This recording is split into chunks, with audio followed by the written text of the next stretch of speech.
So, it's decided, she asked in a shaky voice. You've already found someone. Victor stood as well, feeling desperation wash over him. Nothing is decided unless you agree, he said quickly. If you say no, I will cancel everything. But I saw how unhappy you were. I saw you losing hope. I thought if I did this, at least the world would leave you alone. Maybe our prayers would even be answered through her, and I will have to watch another woman give you what I couldn't.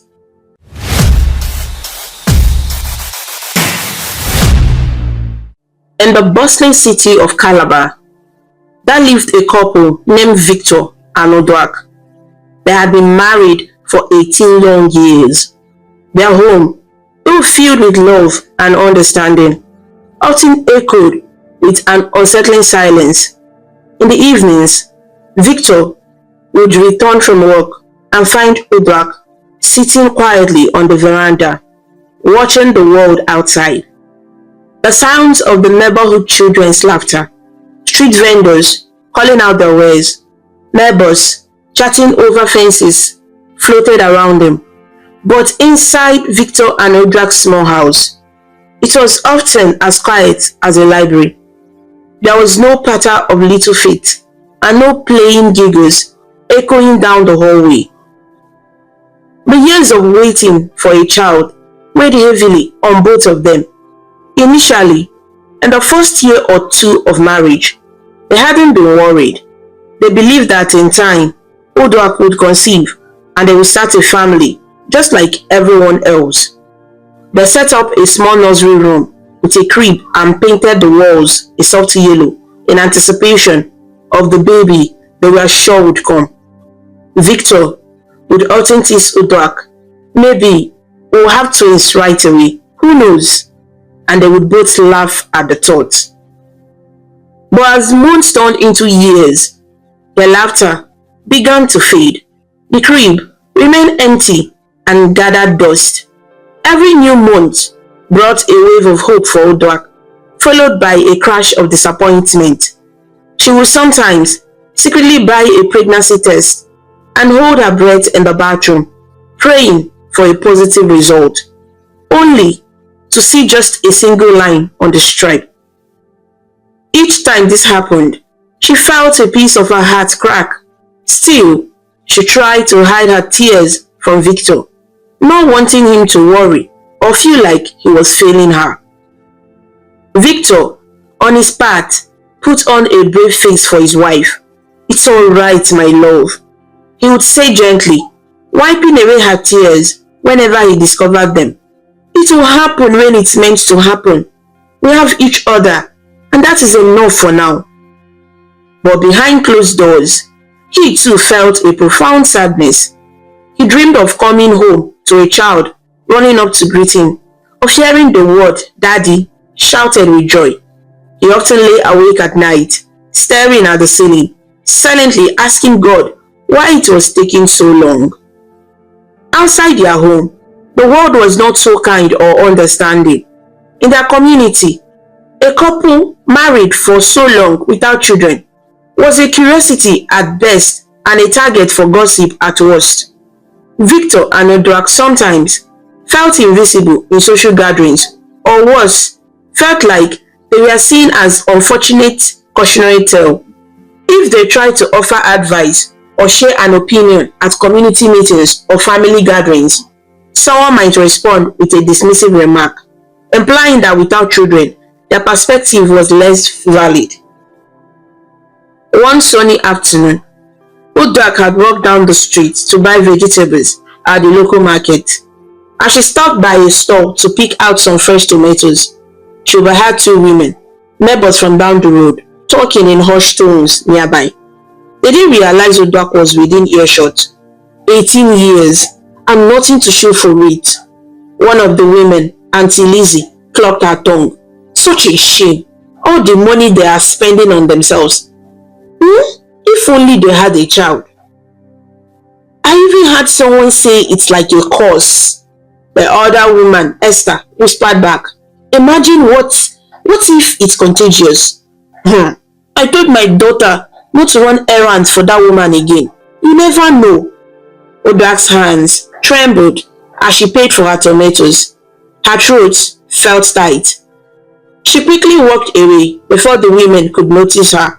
Their words had stung deeply, like salt rubbed into an open wound. She felt tears welling up in her eyes, but she fought them back until she was safely home. At home, she sank into the living room sofa, a bag of vegetables forgotten on the kitchen counter. The house was quiet, save for the distant sound of a radio playing in a neighbor's house. Odrak finally let the tears flow, burying her face in her hands. She wondered if this was how everyone saw her, as a cursed woman, a failure, as a wife. That evening, when Victor came home, he found the normally tidy kitchen in slight disarray and his wife sitting in the semi-darkness. He immediately knew something was wrong. Gently, he sat down next to her and took her hand. "Odrak, what happened?" he asked softly. Odrak hesitated. She didn't want to upset him, but the pain in her heart was too heavy to contain. Through quiet sobs, she told him about the conversation she overheard at the market. Victor's face tightened with anger and hurt as he listened. He put her into a comforting embrace. "How can people be so cruel?" he muttered, trying to keep his voice calm. "Listen to me, Odrak. You are not cursed, and this is not your fault. Those who talk do not understand the will of God. We will have our own children someday, and even if it takes more time, I don't want you to feel less than who you are. You are my wife, and I love you more than anything." Odrak nodded against his shoulder, finding solace in his words. Still, the fear lingered in her heart. What if someday never comes, she thought, though she did not say it aloud. The pressure did not only come from neighbors or strangers. Perhaps the most painful comment came from within Victor's own family. Victor's mother, Margaret, was a straightforward woman who believed in speaking her mind. From the early years of the marriage, she had been anxious to have grandchildren from her eldest son, Victor. As year after year passed with no pregnancy, Margaret's concern turned into frustration, and her frustration sometimes turned into harsh words directed at Odrak. One Sunday afternoon, after the extended family had attended church together, Victor and Odrak joined his relatives for a small family lunch at his mother's house. No sooner had they finished eating than Margaret cleared her throat loudly and addressed Odrak directly in front of everyone. "Odrak," she said, her tone stern, "when will you give this family a child? Do you expect my son to wait forever to become a father?" Odrak felt her cheeks burn with embarrassment. She opened her mouth, but no words came. She could feel the eyes of Victor's siblings and cousins on her, some filled with pity, others with impatience. Victor immediately reached over to place a protective hand on Odrak's shoulder. "Mother, please," he said. "This is not something we have control over. Don't embarrass us like this." But Margaret was not deterred. "I'm saying what everyone is thinking," she responded sharply. "It's been 18 years. If there is a problem, maybe we need to find a solution. In a day, a man in this situation would take in another wife to carry on the family name." A heavy silence fell over the table. Odrak's heart pounded in her chest. She stared down at her hands, blinking back tears, wishing the ground would open up and swallow her. Victor's younger sister Rose tried to change the subject by offering more fruit to everyone, but the damage was done. That night, back at home, Odrak finally let out the anguish that had been building up. She and Victor sat on their bed in darkness, a single dim lamp casting a soft glow in the corner of the room. Odrak's voice trembled as she spoke. "Maybe Mama is right, Victor. Maybe it's me. Maybe I am the problem. I can't give you a child. I have failed you. And I have failed this family. Victor felt a stab of pain in his chest. He held Odrak's hands firmly. Don't say that. You have not failed anyone. There is no one to blame here. He took a deep breath, struggling to keep his own composure. If anyone has failed, maybe I have. No, Odrak interrupted, shaking her head. It's not you. I've gone for tests, and they said nothing is wrong with me. You did tests too, and everything was fine with you. I don't understand why God has kept us waiting this long. Her voice broke on the words, and fresh tears rolled down her face. Victor drew her into his arms. They had visited doctors and specialists a few years ago. When the 10-year mark passed without a baby, all the medical tests had come back normal for both of them. An outcome that was both relieving and frustrating. Relieving because there was no identifiable health issue, but frustrating because it meant they had no clear solution to find their childlessness. We may not understand it, Victor said softly, stroking her back. But I believe God has a plan for us. We must keep our faith. Odrak nodded, wiping her tears. She tried to hold on to hope, but it felt like trying to cup water in her hands. It kept slipping through her fingers with each passing year. The pressure from Victor's family did not let up. In fact, after that Sunday lunch confrontation, Margaret rallied two of Victor's uncles to speak to him privately. They cornered him after church the next week, while Odrak was chatting with a friend. Uncle Edward spoke first, placing a hand on Victor's shoulder. My son, he began. We know you love your wife, Odrak. Yes, Odrak is a good woman, but it has been so many years. You need an heir. Every man wants to hear the sound of children in his home. Uncle Ben nodded in agreement. You have been patient, Victor. But perhaps it is time to consider our customs. In our family, we don't abandon a man's lineage to fate. There is no shame in taking a second wife if the first cannot bear children. Our ancestors did it, and it's still done today when needed. Victor felt a swell of anger and discomfort. He respected his uncles and loved his mother, but this was his marriage they were talking about. Uncle, I appreciate your concern, he answered carefully. But this isn't a decision to take lightly. Odrak and I are praying for a child. We still have hope. Margaret, who had been standing by listening, chimed in with a huff. Hope? Hope? She said. I have been hoping for nearly 2 decades for a grandchild from you. I'm not getting younger, Victor. Do you want me to die without holding my grandchildren? Victor's jaw tightened. Mother, please.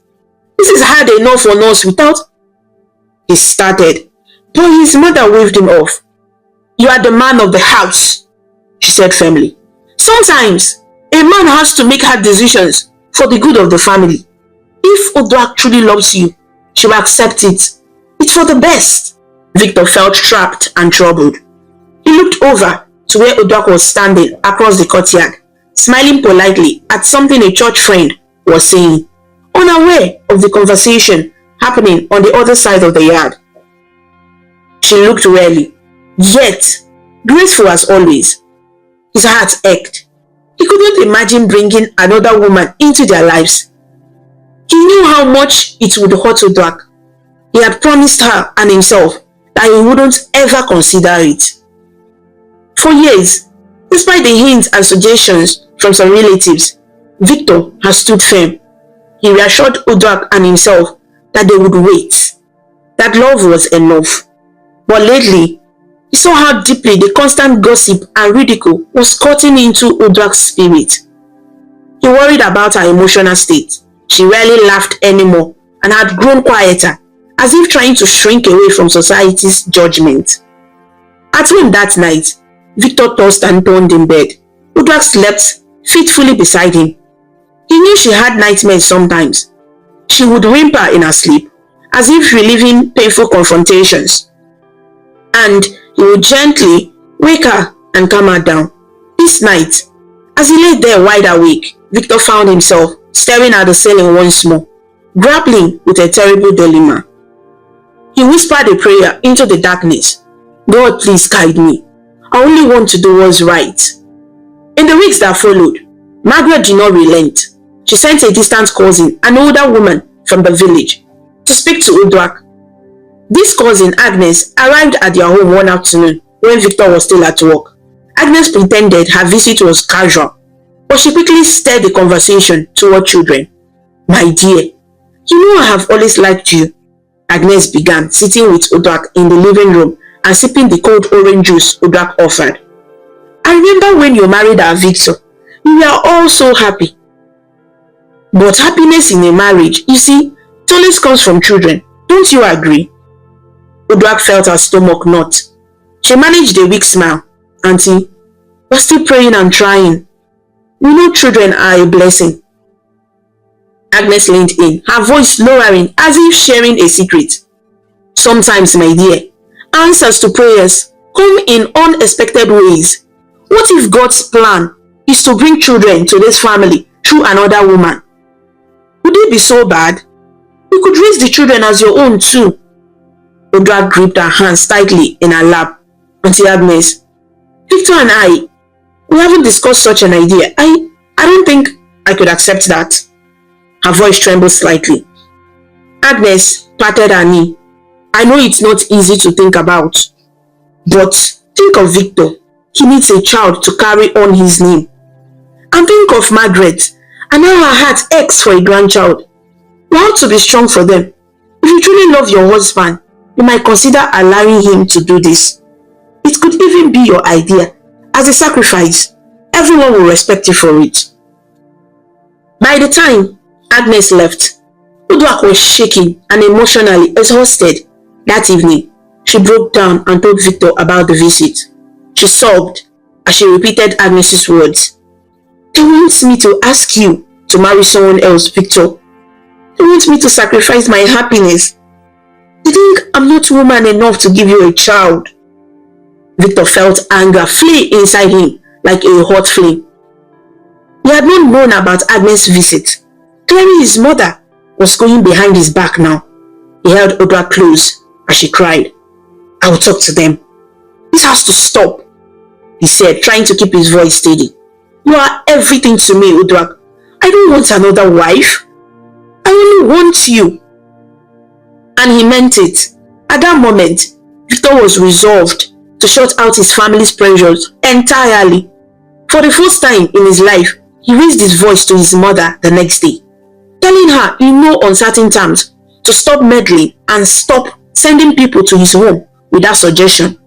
Margaret backed off, upset with her son's tone, but she felt vindicated privately. She genuinely believed she was doing what was best for him, even if he couldn't see it. Months went by peacefully after that confrontation, or at least outwardly peaceful. Victor's family stopped mentioning the second wife idea, at least in front of the couple. Victor and Uduak tried to focus on each other and their faith. They spent more time together, attempting to rekindle the happiness they used to share without the shadow of others' expectations looming over them.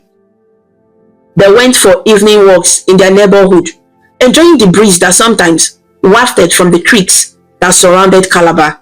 They cooked together, went to church and joined the community service activities, and leaned on each other for companionship. Over time, the sharp pain of those harsh words began to dull just a little. However, in the quiet of the night, when all was still, the emptiness inside their home was unmistakable.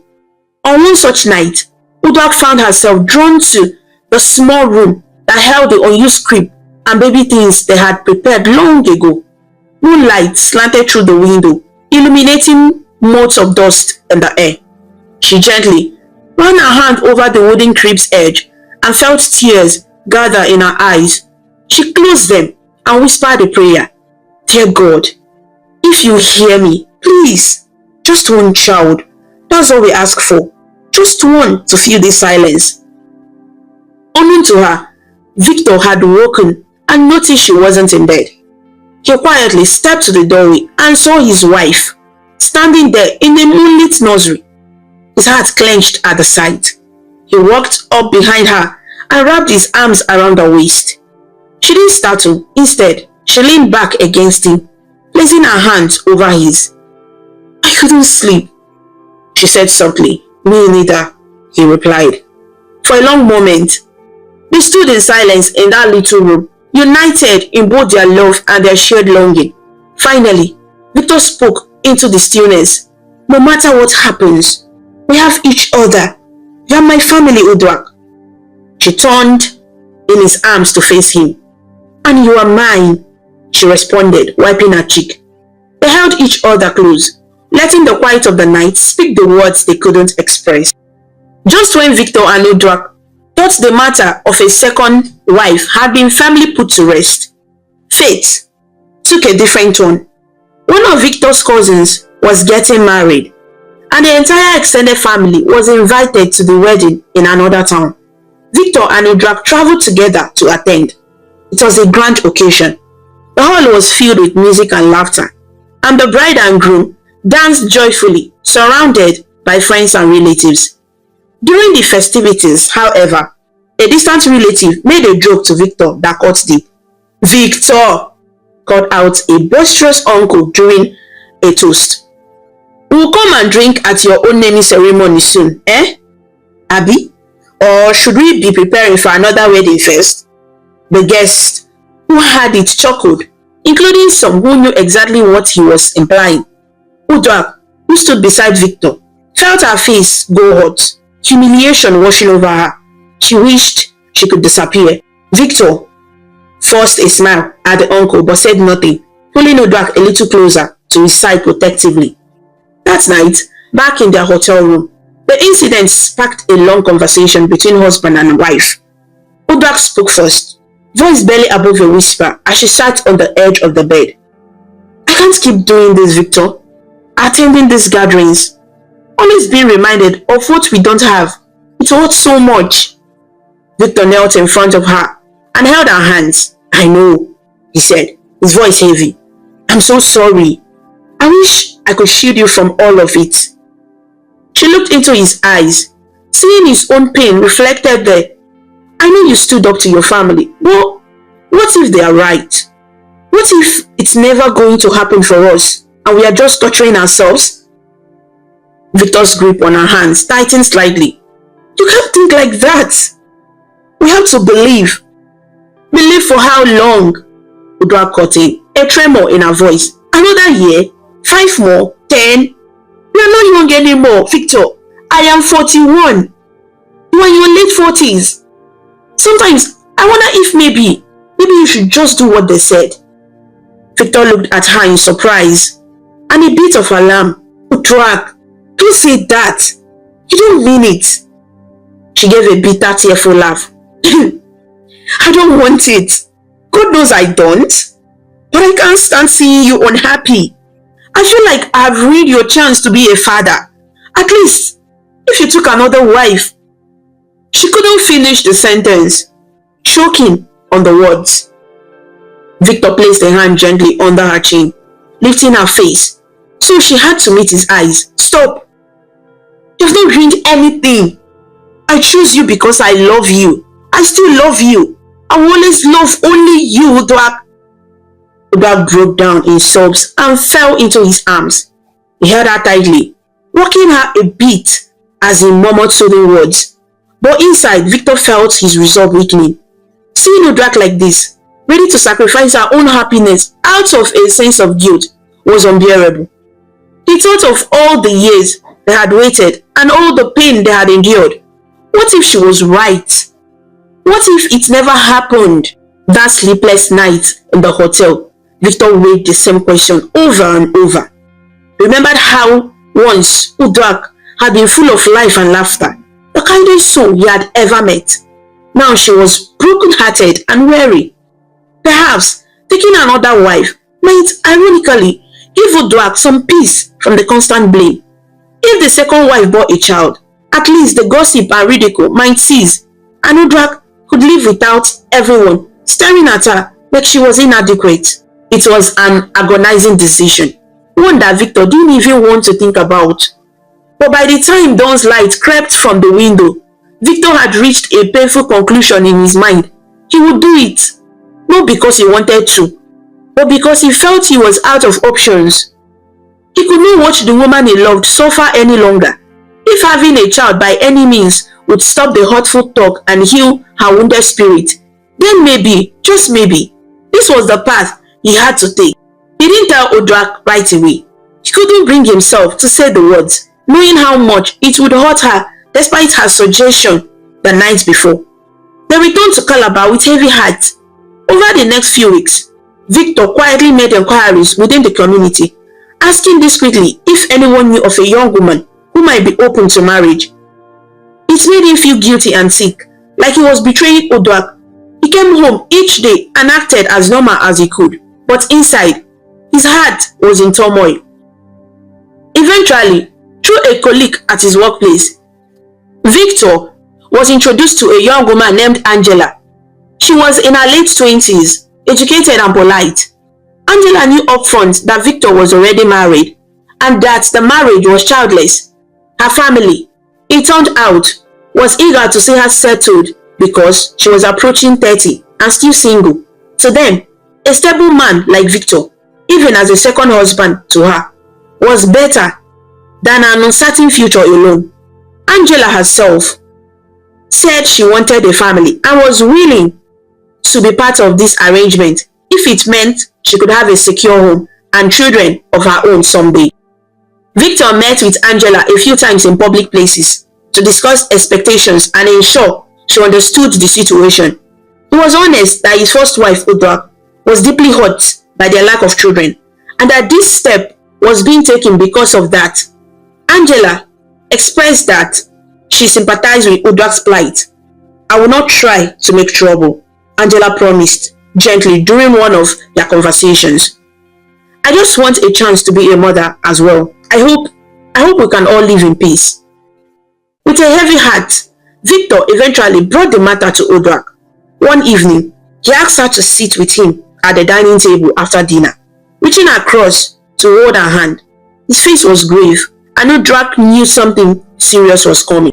"I've been thinking about what he said at the hotel about taking another wife," Victor began quietly. He felt her hand tense in his, and he squeezed it reassuringly, even as his own voice faltered. "I never wanted to hurt you, and I still don't. You're my partner in everything. But maybe it's time we tried something different to have a child." Odrak's eyes filled with tears immediately. Hearing him say it out loud was like a blow, even though she had suggested it in despair. She withdrew her hand and covered her mouth, trying to stifle a sob. Victor's throat tightened. He moved his chair closer to her and wrapped an arm around her shoulders. "Please, hear me out," he said gently. "I've met someone. Her name is Angela. I haven't done anything yet, but she's willing to come into our home as a second wife." He could hardly get the last words out, his voice thick with emotion. Odrak stood up, walking a few steps away, then turned to face him. Tears streamed down her face. "So, it's decided?" she asked in a shaky voice. "You've already found someone?" Victor stood as well, feeling desperation wash over him. "Nothing is decided unless you agree," he said quickly. "If you say no, I will cancel everything. But I saw how unhappy you were. I saw you losing hope. I thought if I did this, at least the world would leave you alone. Maybe our prayers would even be answered through her, and I will have to watch another woman give you what I couldn't." Odrak finished for him bitterly. She sank back into the chair, buried her face in her hands and sobbed openly.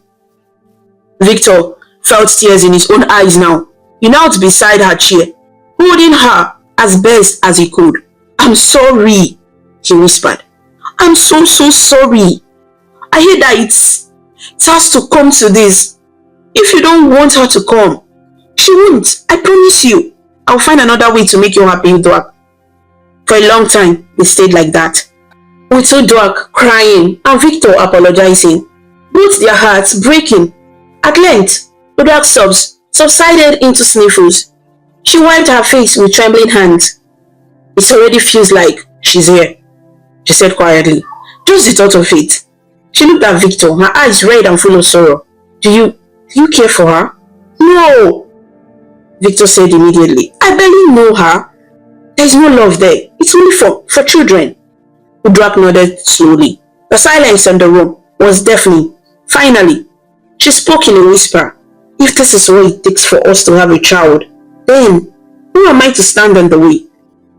You haven't said it's my fault anyway. Maybe this is the only solution left." Victor wanted to tell her that it wasn't her fault at all, and that this might not even solve anything, but the words tangled in his throat. The truth was, he didn't know if this would solve anything either. He was running on faith and desperation. In the following weeks, arrangements were made quietly. Victor and Angela had a simple court marriage without much fanfare. He couldn't bring himself to celebrate it publicly. It felt wrong to celebrate something that caused Udrak pain, so only a few people knew. Of course, his immediate family knew, and they were relieved and congratulated him in private.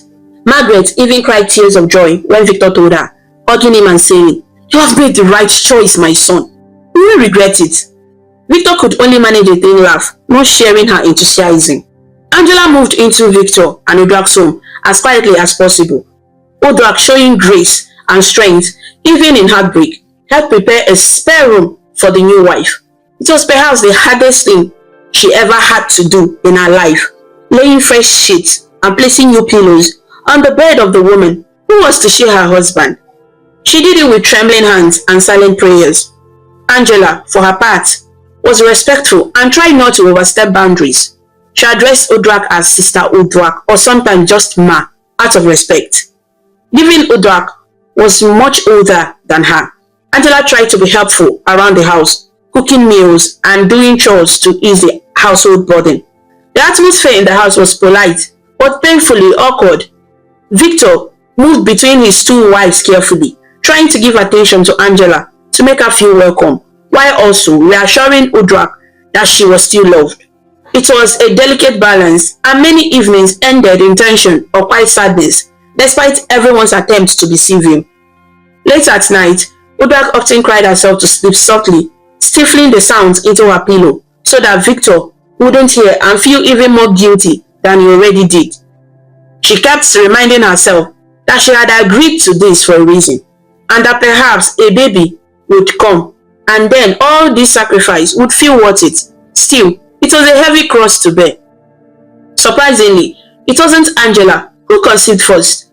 Barely 2 months after Angela had joined the family, Udrak fell ill one morning. She woke up feeling dizzy.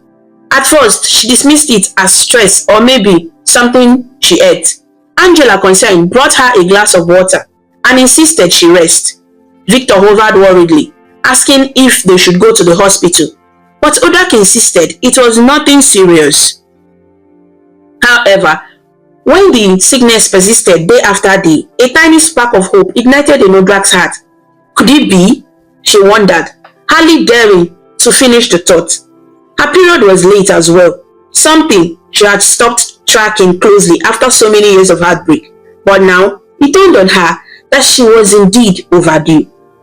One quiet morning, after Victor had left for work, Udrak decided to find out the truth. She didn't want to raise false alarms with Victor until she was sure. She took a little trip to the pharmacy a few streets away and bought a pregnancy test kit. Her hands trembling with both fear and anticipation as the pharmacist handed it to her. She returned home, greeted by Angela, who was hanging laundry in the backyard. Udrak managed a tight smile and slipped inside without explaining. In the privacy of her bathroom, Udrak prayed fervently before taking the test. She closed her eyes as she waited for the result, whispering, "Dear God, please let it be positive. Please, God." She opened her eyes and looked down. Udrak blinked, thinking her eyes were deceiving her. She picked up the test strips with shaking hands and brought it closer. 2 unmistakable lines. It was positive. It was positive. A short gasp escaped her lips, and she sank to her knees on the tiled bathroom floor. "Thank you, God! Thank you!" she cried. tears of joy streaming down her face. She was trembling all over. After 18 long years, after so many tears and prayers, here it was, a miracle growing inside her. Angela had the commotion and knocked on the bathroom door, concern in her voice. Sister Uduak, are you okay? Uduak quickly tried to compose herself, realizing she had cried out loud. She stood up and opened the door. Her eyes were wet with tears, but this time they were tears of happiness. Angela looked startled, unsure of what was happening. For a moment, Uduak considered hiding the news. Part of her had lived in fear of false alarms and disappointment for so long. But this was too big to hide, and it wouldn't be fair. Taking a deep breath, she said in a shaky voice, Angela, I'm fine. I just find out I'm pregnant. Angela's eyes widened in surprise. For a second, an unreadable expression crossed her face, perhaps a mix of shock, confusion, and something else. But then she broke into a genuine smile. Oh my goodness, that's wonderful news, Angela exclaimed. She impulsively hugged Uduak, who was caught off guard, but then embraced her back. In that moment, any unease between them melted away in the face of such incredible news. They both knew they needed to tell Victor as soon as possible. Uduak was practically glowing with excitement and nervous energy. She decided to surprise him when he returned from work. Angela helped her set the table, especially that evening, and even bought a small cake from a nearby bakery with inscription "Congratulations" on it. They kept it hidden until Victor would arrive. When Victor walked through the front door that evening, he immediately sensed a different atmosphere in the house. He found Uduak and Angela together in the living room, both looking up at him with anticipation. He was worried for a moment. Such an unusual reception made him think something bad had happened. Is everything okay? He asked, his eyes darting between his two wives, trying to read their expressions. Uduak stepped forward, unable to contain the smile on her face. Her eyes were shining with tears of joy she was holding back. Everything is perfect, she said softly. Victor, I have some news for you. Victor's heart pounded. Uduak took his hands in hers and looked into his eyes. I'm pregnant, she announced, voice quivering with happiness. For a second, Victor just stared, not comprehending. What did you say? He whispered, thinking he might have heard wrong. I'm pregnant, Uduak repeated, laughing and crying at the same time now. We are going to have a baby, Victor. You are going to be a father. A sound that was half laugh, half sob burst from Victor's chest. Pregnant? Truly? God, is this real?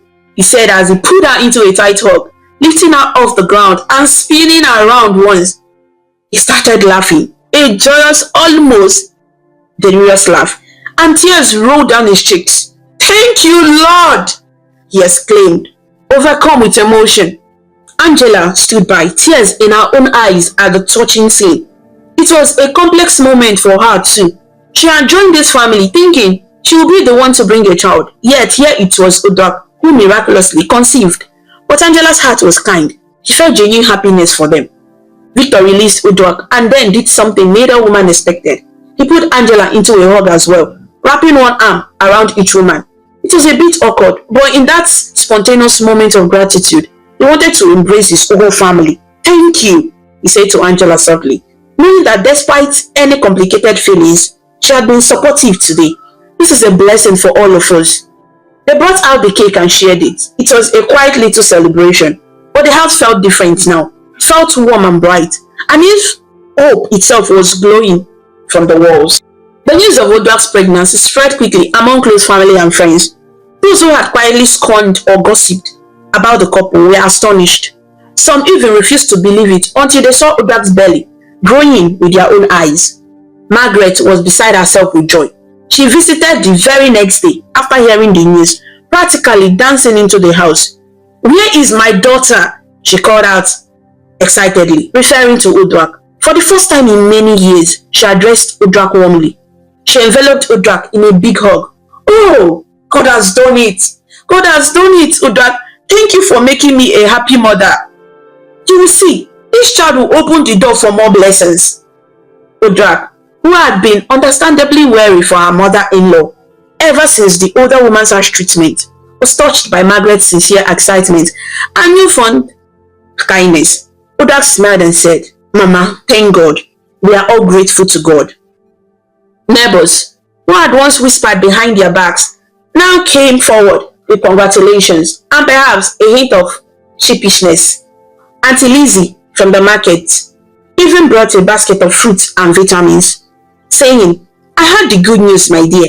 You must keep your strength up. Carrying a baby at this age, God is truly wonderful, isn't he? Udak accepted the gift politely, understanding the subtext that Auntie Lizzie never expected this would happen. It was okay. Nothing could dim her happiness now. In the months that followed, Udak experienced the ups and downs of pregnancy. Morning sickness visited her frequently in the early days.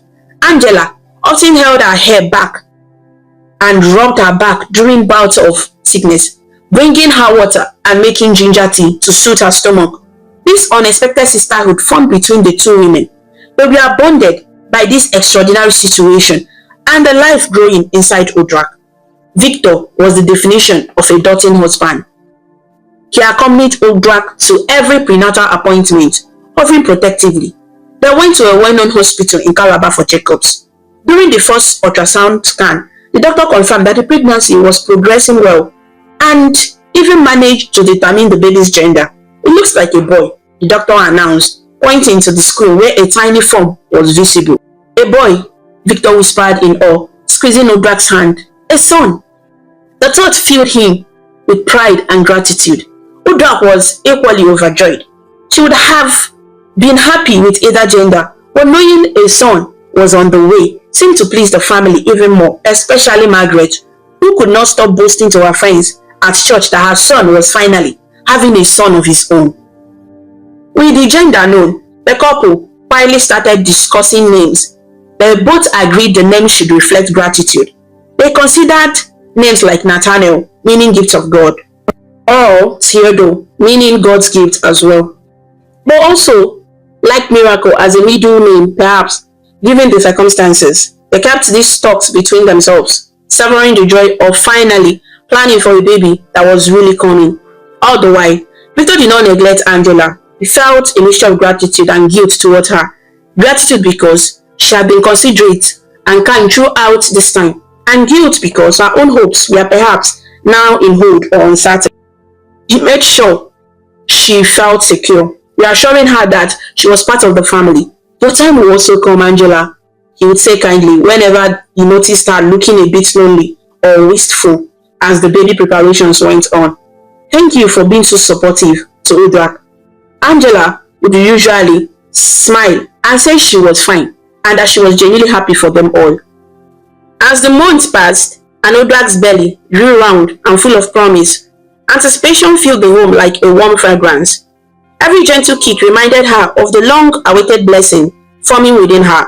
One peaceful night, just as Victor was helping her settle into bed, a sharp wave of pain washed over her. She gasped, clutching her stomach. The contractions continued, stronger and more frequent, until she could no longer stand on her own. Victor, trembling with excitement and fear, hurriedly helped her into the car and rushed her to the hospital. The drive felt like hours, though it lasted only minutes. His heart pounded louder than the engine itself. At the hospital, nurses hurried around them, ushering Udak into the maternity ward. Victor held her hand tightly until he was asked to wait outside, his knees weak, palms sweaty, whispering prayers, bending shaky breath. Through muffled cries and the bustle of midwives, he heard the words, "Push!" echo down the corridor. Moments turned into hours, and just when exhaustion threatened to claim her strength, Udak had the first powerful cry of a newborn. Relief washed over her like cool water, until the doctor's voice, gentle, interrupted. "There's another baby coming," and then another. The room erupted into astonished joy as three perfect little miracles arrived one after the other, leaving everyone speechless at the sight of God's overflowing grace. When Udak and the triplets were finally discharged, the journey back home felt like a grand procession. As the car pulled into the compound, family members, neighbors, and church friends poured in with joy, songs, and gifts tied in colorful ribbons. Pots of steaming pepper soup and warm jollof rice were carried in by eager hands, while the sound of laughter echoed through the once quiet house. But no one was more radiant than Margaret, the woman who once fitted and whispered now hovered protectively around Odrak, spoon-feeding her broth, adjusting her pillows, and proudly introducing each baby by name to every visitor, as though she had personally delivered them. She refused to let anyone raise their voice near the infant, shooing people away if they lingered too long. "My daughter must rest," she insisted, fanning Odrak gently while humming a praise song. As she rocked one of the babies to sleep, tears glimmered in her eyes. It was clear to everyone present. This miracle had softened her heart, humbled her spirit, and filled her with a gratitude she could barely contain. Nearly 2 years flew by. Victor and Odrak, though often tired, relished every moment of parenting their 3 boys. They celebrated the triplets' first birthday with a small party, just family and a few close friends. Margaret practically lived at their house these days, spoiling her grandsons.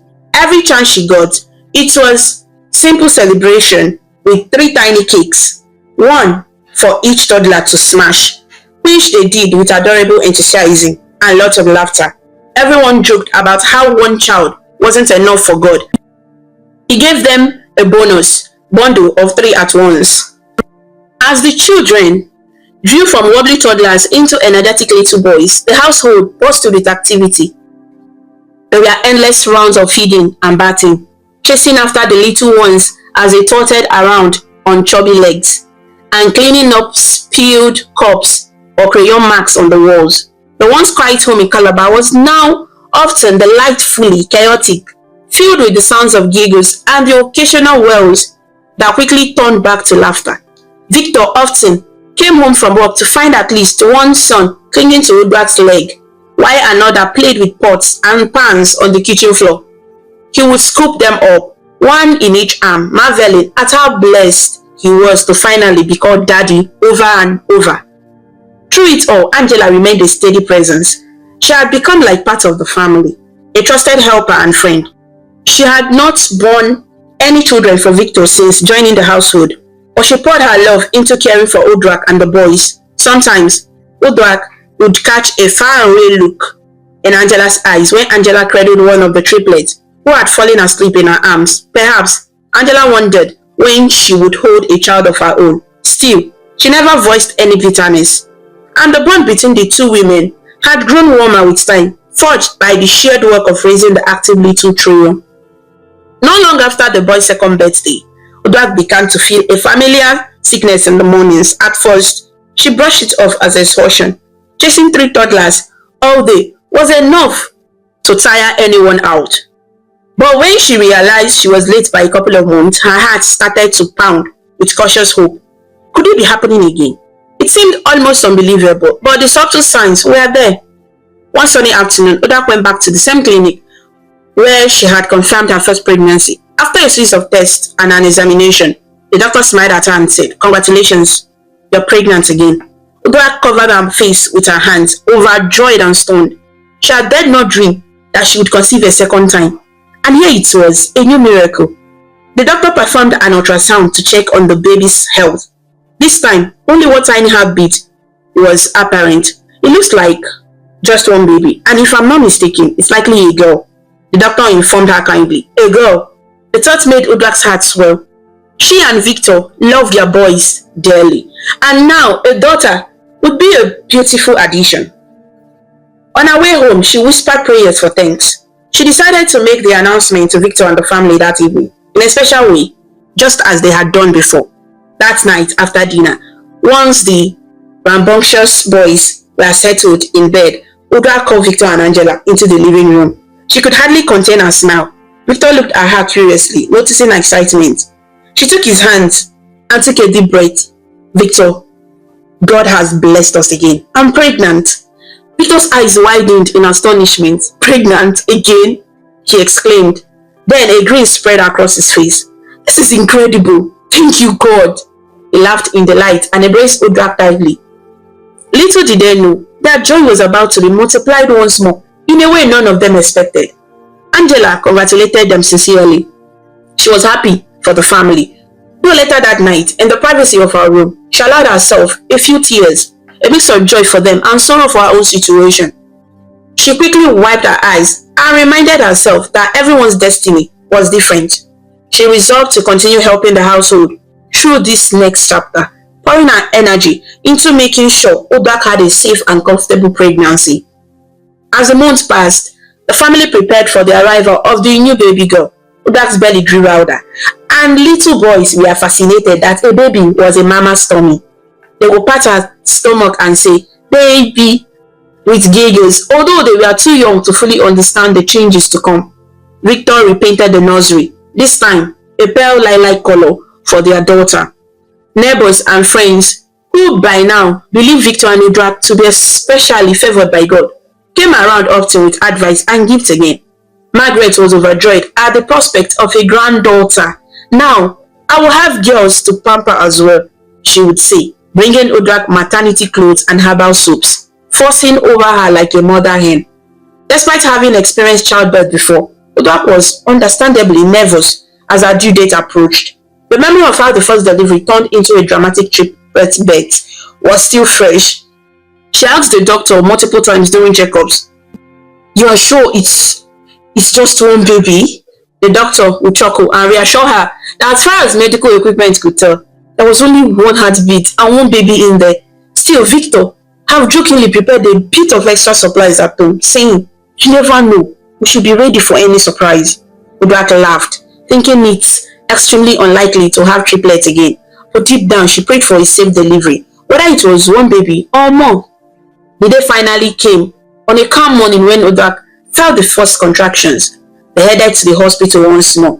Victor and Angela were by her side as labor began. This time, the atmosphere was more experienced. They knew the drill, and Uduak was determined and focused despite the pain. After several hours of labor, the moment of childbirth arrived. With one final push and a cry of relief from Uduak, the first baby emerged. "It is a girl," announced the doctor, lifting the squalling newborn for the parents to see briefly. Uduak wept tears of joy, reaching out to touch her daughter's tiny hand as the nurses cleaned the baby. But almost immediately, Uduak felt another contraction rip through her. The doctor's eyes went wide. "There is another baby," he exclaimed in surprise. Victor, who was in the room holding Uduak's hand, nearly fell off his stool. "Another? Again?" he shouted in disbelief, half laughing, half in shock. Before they could fully process it, within minutes, a second baby was born, crying lustily. "It's a boy," said a nurse. As she quickly tended to the newborn, Uduak and Victor exchanged astonished looks. Twins. They had expected one daughter, and now they had a girl and a boy. But the surprises had not ended. Moments later, the medical team realized there was yet another tiny baby making its way into the world.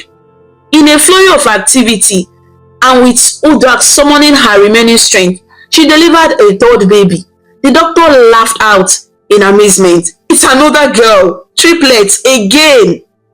Exhausted and overwhelmed, Uduak could hardly believe her ears. She fell back against the pillows, crying and laughing all at once. Three new babies at once. History had repeated itself in the most unbelievable way. Victor was speechless, his hand over his mouth as he tried to steady himself. His eyes were filled with tears of joy and wonder as he looked at the three screaming infants. "We asked God for one daughter," he managed to say with a wet laugh, "and he gave us three babies instead, two girls and a boy. Oh my goodness." Soon, the new triplets were cleaned and swaddled, two daughters and one son, all miraculously healthy despite arriving slightly early. When Uduak held them, her heart felt like it might burst with happiness. Victor gently touched each baby's cheek, counting them again and again, almost as if to convince himself they were real. Angela, who had waited just outside during the critical moment, rushed in as soon as she heard the news. She gasped in amazement at the sight of three bundles. "God is truly great," she whispered, smiling and blinking back tears. She helped the nurses arrange the babies around a tired but radiant Uduak, so the new mother could marvel at each one in turn. Calabar buzzed with the news that day. The couple, who had been mocked for years, was now the proud parent of not just 3 but 6 children in total, 2 sets or triplets back to back. It seemed like a fairy tale or something out of a legend, but it was real. People from the neighborhood and church members trooped to the hospital and later to their home to celebrate and see the miracles with their own eyes. Victor and Udrak were overjoyed, but also, admittedly, a bit overwhelmed. 6 young children under the roof would be a tremendous task, but they believed that the God who had given them these blessings would also provide the strength and resources to care for them. The months after bringing the second set of triplets home were both joyous and challenging. The house that was once quiet now sometimes felt like a lively daycare. Picture this: 3 toddlers running around, getting into every nook and cranny, while 3 newborns demanded feeding and changing around the clock. Day and night seemed to blur together for Victor and Udrak as they juggled 6 little ones. There were moments when 2 babies would be crying at once while a toddler was tugging on Victor's trouser, asking for a snack.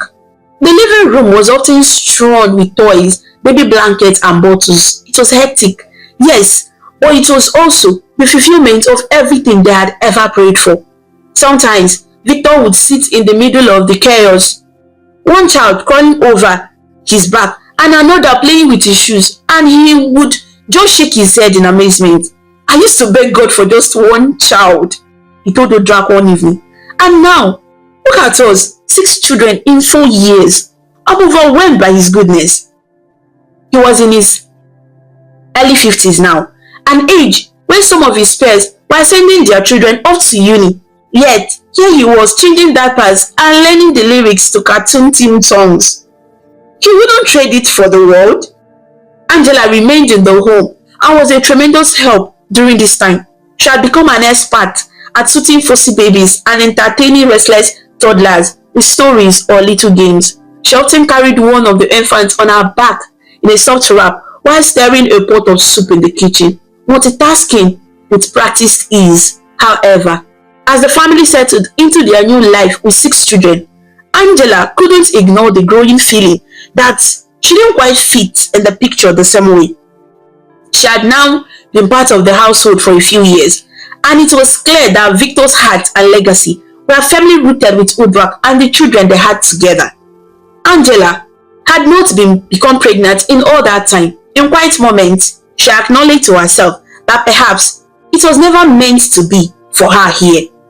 One calm evening, after the second set of triplets were a few months old and finally asleep, Angela approached Udrak on the front porch. The sun was setting, painting the sky orange and purple, and the air was finally cooler after a long humid day. From inside came the muffled sound of laughter as Victor was busy trying to get the older boys to wind down for bed. Angela took a deep breath and spoke softly. "Sister Udrak, I want to thank you," she began, "for how kind you have been to me. These last few years, you have treated me like family, like a true sister. Despite the awkward situation of our marriage, I will always be grateful for that."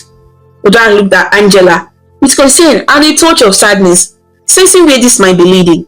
"Angela, your family," she replied. "We are brought together in a strange way, but you have earned a place in our hearts. I should be the one thanking you. You helped us so much, and you have been so graceful through everything." Angela offered a small bittersweet smile. "This house is full of joy. Seriously, it is," she said, gazing through the open door, where the sounds of the children echoed. "It makes me truly happy to see, but I think my part in this story has come to an end."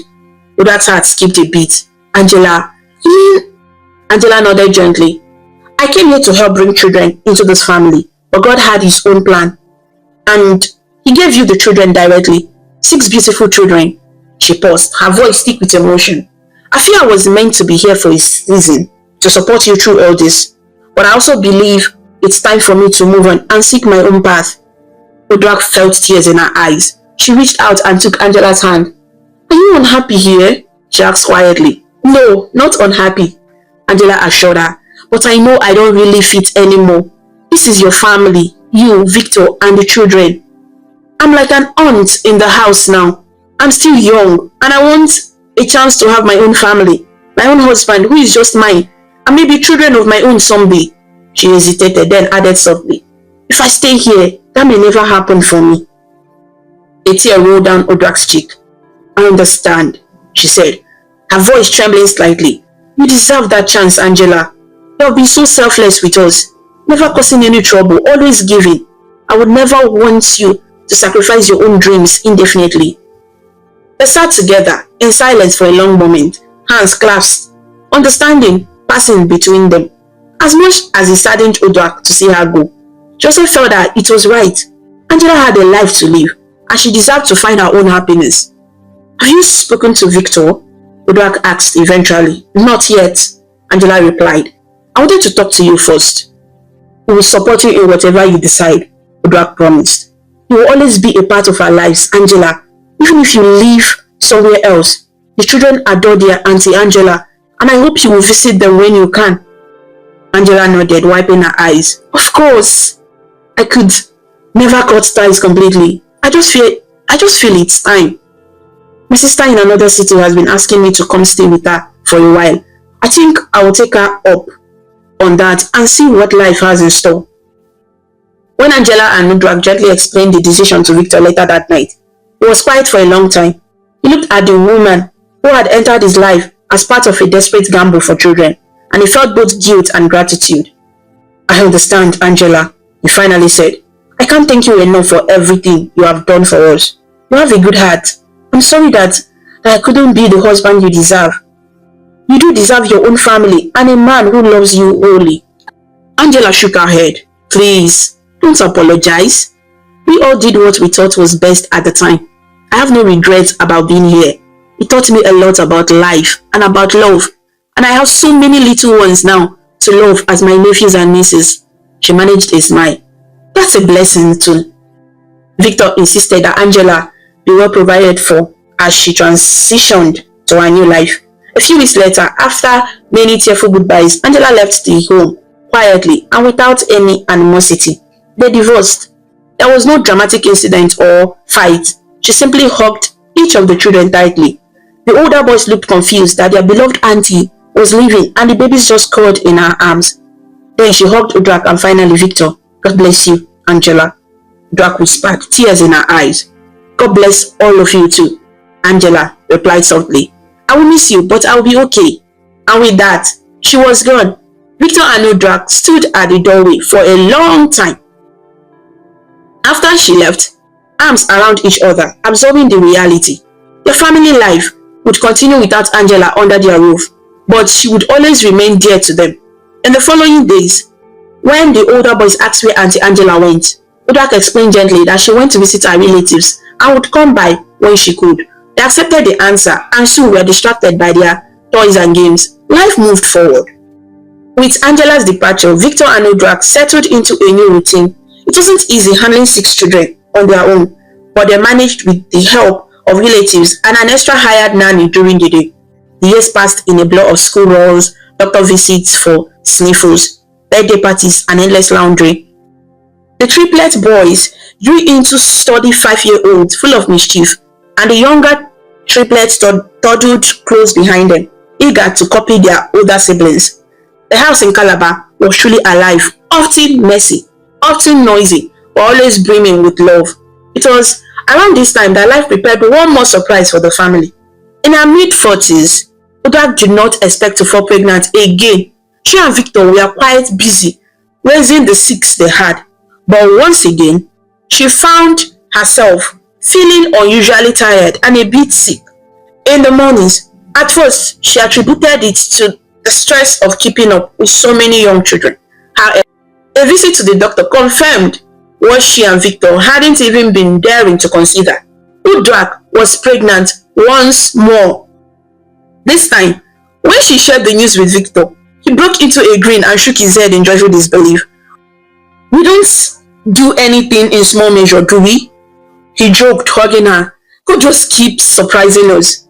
Though they hadn't explicitly prayed for more children, they welcomed this development with open hearts. If God saw fit to bless them again, they were grateful. A 7th child was on the way, a true bonus on top of bonuses. At the ultrasound appointment, both of them held their breath, half expecting to hear they might be having yet another set of multiples. The doctor chuckled at their nervous faces. "I can definitively say there is just one baby this time," she announced. "And it's a boy." Victor and Udrak both sighed in relief and shared a laugh. The thought of managing triplets a third time was daunting. So, knowing it was one boy eased their minds. A baby boy on the way meant they would have 4 sons and 2 daughters from before. Plus this little one would make it 5 boys in total. Truly a football team, Victor joked. Pregnancy at this stage of life was a bit harder on Odrak's body. She got tired more easily, and the doctor advised her to rest whenever possible. Victor doted on her, taking on even more of the household tasks and making sure she didn't overexert herself. The older children, now old enough to understand the bit, were excited that a new baby brother was coming. Odrak would guide their hands to feel when the baby kicked, and the kids would erupt into giggles and exclaim, "Baby brother is playing." Soon enough, the 9 months passed. Late on a balmy evening, Odrak went into labor, and what they knew would likely be the last time. Victor drove her to the hospital, their car, now a larger van, to accommodate their big family. On the way, they talked between contractions, marveling at how life had changed so drastically in just a few years. "After this, our quiver is truly full," Victor said, referencing the psalm about children being like arrows in a warrior's quiver. Odrak laughed despite her pain. "Absolutely full." A few hours later, Odrak gave birth to a healthy baby boy. Unlike the previous deliveries, there were no unexpected surprises, just a beautiful, singular miracle. When they placed the baby in Odrak's arms, she and Victor gazed down at him with overflowing love. They had big curious eyes and a strong voice, letting out a hearty cry to announce his arrival. "Welcome to the world, little one," Odrak whispered, cuddling him close. Victor gently stroked the boy's soft cheek with a fingertip. His heart felt like it might burst as he silently thanked God yet again. Bringing their new son home, Victor felt a wave of emotion. Not too many years ago, he had walked through that same door with empty arms and a heart full of longing. Now he walked in carrying an infant car seat, greeted by a chorus of excited shouts. "Baby is home! Baby is home!" from the older children. The triplets, both sets, crowded around to get a peek. And their tiny brother, Margaret, who had come to help, clapped her hands and sang a joyful praise. Right there in the living room, unable to contain her gratitude. It was a sweet chaos once more, as the children argued over who would hold the baby first, with Mama sternly supervising so no one would drop him. One evening, after their newborn son had been home for a few months and the household had settled once again into a routine, Victor sat outside on the front step of their house. It was one of those rare peaceful moments when all the children were finally asleep. He gazed up at the starry sky, the warm night air filled with the distant sounds of cricket. His mind drifted over the incredible journey of the last several years. Remember the night he and Odrak used to sit in this very spot, 2 lonely souls praying for just one child. He remembered the emptiness and the ache of those 18 years of waiting. And now, here he was in his 50s with 7 beautiful children under his roof. 7! Sometimes, even he could barely believe it. If someone had told him years ago that he would soon be a father of 7, including 2 sets of triplets, he would have thought them insane. Yet God had a plan all along, one that unfolded in its own perfect timing.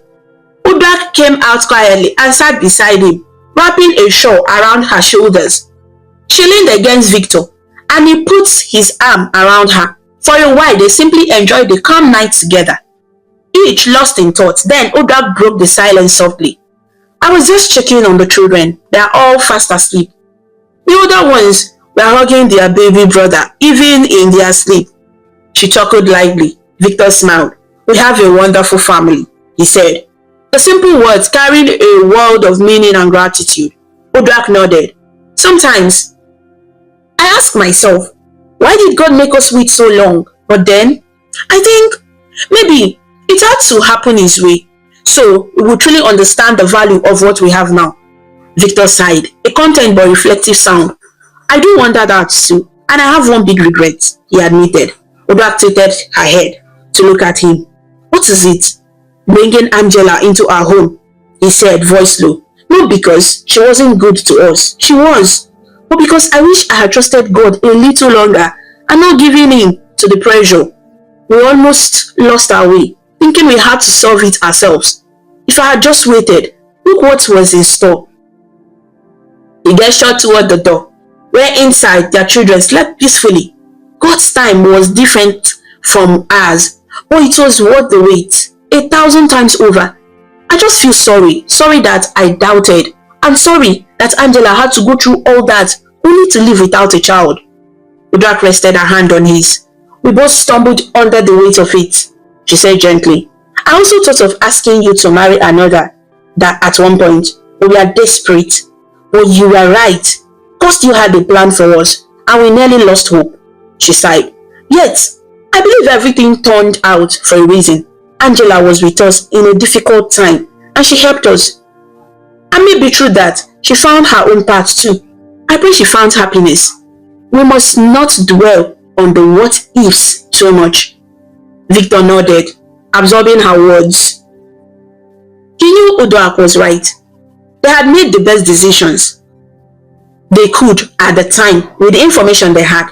In the end, Greece had covered their mistakes and turned it into something beautiful. I heard from Angela recently, he mentioned. She wrote us a letter. She's doing well. Can you believe it? She met someone kind. They are talking about marriage. Udoak's face brightened. That's wonderful news. They sat quietly for a bit longer, thinking of their friend and wishing her well in their hearts. Then, their thoughts returned to their own blessings. Victor looked at Udoak, his eyes full of love and awe. Thank you for never giving up, for staying by my side through it all, he said. She smiled, her eyes moist. We held onto each other. That was enough, and look where it led us. From inside, as if on cue, the faint cry of the baby boy began to rise. Perhaps he sensed that his mama was not beside him. Both Victor and Udoak chuckled softly. Their peaceful moment was over, but it was okay. I will get him, Udoak said, starting to stand. No, let me, Victor insisted gently.